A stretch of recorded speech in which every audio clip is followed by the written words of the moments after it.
Assalamualaikum warahmatullahi taala wabarakatuh.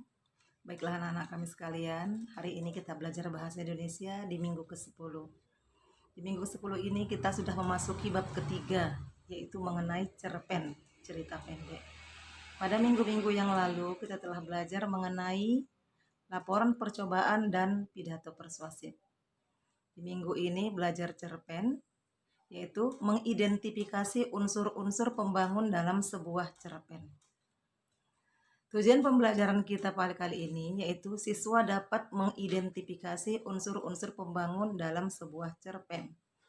Baiklah, cerpen itu adalah sebuah cerita atau cerpen itu adalah cerita pendek yang berbentuk prosa, sifatnya fiktif.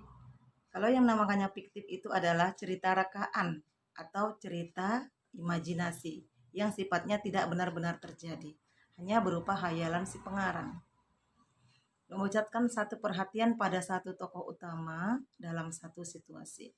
Jadi cerpen itu biasanya fiktif, tapi mungkin kadangkala ada memang orang membuat cerita pendek itu adalah dari pengalaman pribadinya sendiri.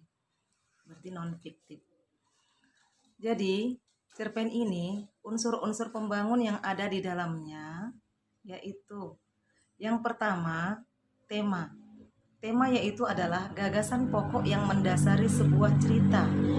Jadi, apa inti pokok yang dalam cerita tersebut? Itulah dia temanya.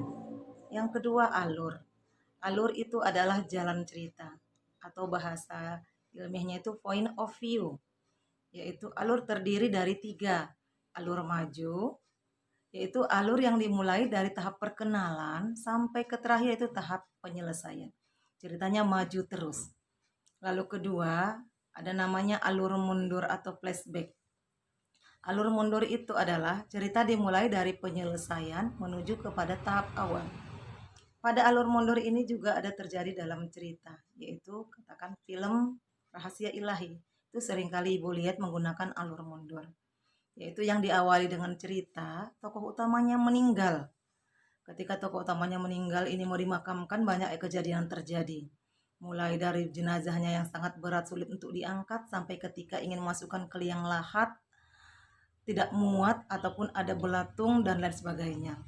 Jadi banyak kejadian-kejadian sehingga menimbulkan tanda tanya mengapa sampai seperti ini sang mayit ini. Jadi menceritakanlah bagaimana kejadiannya sebelumnya ketika dia hidup, maka mundur kembali ke kejadian semula. Lalu yang ketiga, alur campuran, yaitu alur maju mundur, yaitu alur yang dimulai dari tahap klimaks dan diakhiri dengan penyelesaian. Lalu ketiga, tokoh. Tokoh itu adalah orang-orang yang ada dalam sebuah cerita. 4. Penokohan, yaitu karakter atau sifat pelaku dalam cerita. Bisa itu berbentuk protagonis ataupun antagonis. Lalu yang kelima, sudut pandang atau cara bercerita. Nanti ini bisa kamu baca dalam materi.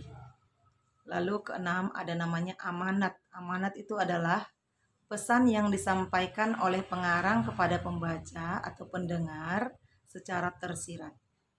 Jadi itu unsur yang membentuk dalam sebuah cerpen. Sama halnya dengan novel, sama itu unsur yang membentuknya. Tapi hanya bedanya kalau di novel itu ceritanya itu lebih panjang dibandingkan cerpen.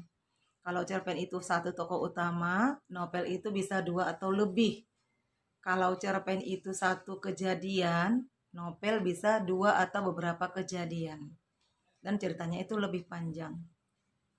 Jadi, nanti anak-anak kami sekalian di sini akan Ibu tampilkan nanti ada sebuah contoh cerpen. Kamu simak, kamu baca dan pahami agar kamu bisa mengidentifikasi unsur-unsur yang ada di dalam cerpen tersebut.